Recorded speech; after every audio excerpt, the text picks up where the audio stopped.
Hello and welcome back to the Honour of another edition of AEW Collision Out of 10. And yeah, there's been quite a lot advertised for AEW on the post-Allout episode of the show, including a major tag match between the Grizzled Young Veterans and FTR, which I've been really looking forward to, as well as much more. But we started things off with a TNT Championship match, and that was between Jack Perry and Christopher Daniels. And Perry arrived in his bus to defend the title against Daniels, who looked pumped in his entrance. Daniels had had more experience but hadn't wrestled in a long time, so the Scapegoat had almost every possible advantage.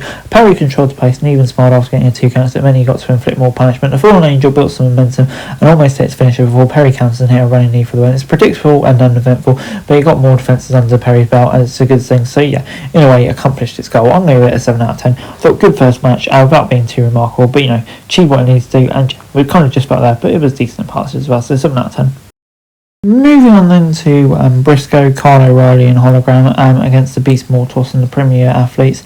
Mark Sterling and Josh Woods were at ringside for support. KOR and Nice kicked off the action with a nice sequence of chain wrestling. The babyfaces dominated most of the action until Kyle O'Reilly was isolated shortly after the break. The Chicken got a hot tag as soon as we returned and went on a rampage. His brand of redneck kung fu went on full display and the crowd was popping for every stroke. This is one of the bouts with a minimal story, meant to provide exciting action. It did just that. This was an entertaining bout that showcased all 6 men, and Jet gets a 6 out of 10 from me. I thought it was a decent match, probably the right winners as well, showcased all 6 men, and Jet kind of got his point across. So yeah, decent stuff. Before a distraught Yuta came out to take on Anthony Henry, who had his second cousin Beef by his side. Henry took control and kept under the hand for quite some time. Yuta was really selling how much he was messed up following what happened with the BCC. Yuta began to show signs of life after the commercial break. Henry invited Danielson's name and Yuta snapped in response, stomping Henry's head into the bottom turnbuckle until the ref yanked him away. After showing one half of the workhorseman, Yuta won with a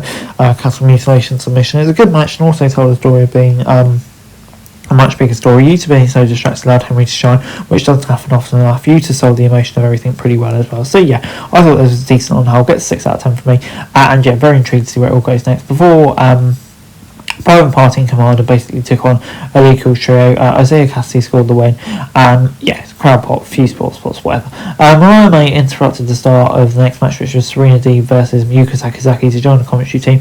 Yuka and the Professor traded wrist locks and takedown start. Deeb tied Yuta up into the ball and hit a dropkick, as May called it child abuse. The commentators reminded us that Yuka broke her leg during her last match, so Deeb focusing on it made a lot of sense. Even this wasn't an especially exciting bout. It delivered some solid technical wrestling from both competitors. They picked up the pace at the end to give us a fun second half. Sakazaki hit a flash for the win, but it was attacked on stage. Yuka nailed a kick and left the champion looking angry. So yeah, I guess May's next direction is going to be one of these 2 ladies, which I wouldn't be against at all.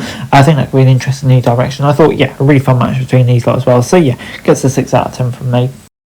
The Guns and Juice Robinson then took on Brian Cage, Tyler Leona and Bishop Khan in the third trade battle of the night. Lion and Khan easily overpowered the Guns to take control before Cage hit a wild sequence to send us to the break. This bout had a quick pace and some hard-hitting action, but there were times where it felt like they were going from spot to spot with no real reason behind some of what happened. The Bang Bang Gang were able to secure the victory, getting them one step closer to a Trio's title shot. But yeah, to be honest, it kind of felt like at this point I was kind of Trio's out for the night, really.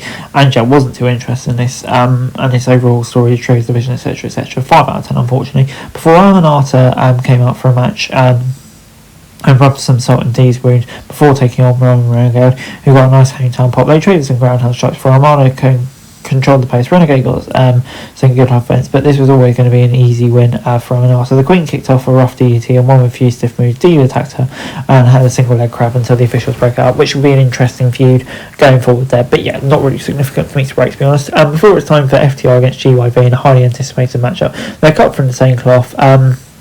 Wrestling purists who aren't afraid to get their hands dirty. This was a hard-fought contest from the opening bell. GYV played its part perfectly, and as the FTR, it was a great back-and-forth match. Hold one with a sharpshooter. GYV isn't going to take the loss lightly and attacked FTR until the Outrunners made the save, leaving the door open for more matches. And Outrunners, who of course pretty over at the moment, getting their part as well. So yeah, I thought for the first of the series matches, everyone played their part well, and definitely intrigued to see where it goes in the future. 7 out of 10. Before Collision overall gets a 7 out of 10 from me. I thought, yeah, it's a pretty solid episode of Collision. Lots of kind of maybe slightly meaningless matches in the middle, I guess. But I thought, for a lot of it, we did get some really quite fun action. So yeah, on the whole, I'm going to give it a 7 out of 10, I think. That's it for this video. Thanks very much for watching. Remember to like, share, subscribe, follow us on our socials, link in the description below for daily wrestling news, meme and content. Subscribe to our other channels on screen right now, that'd be greatly appreciated. Thanks very much for watching. Peace out.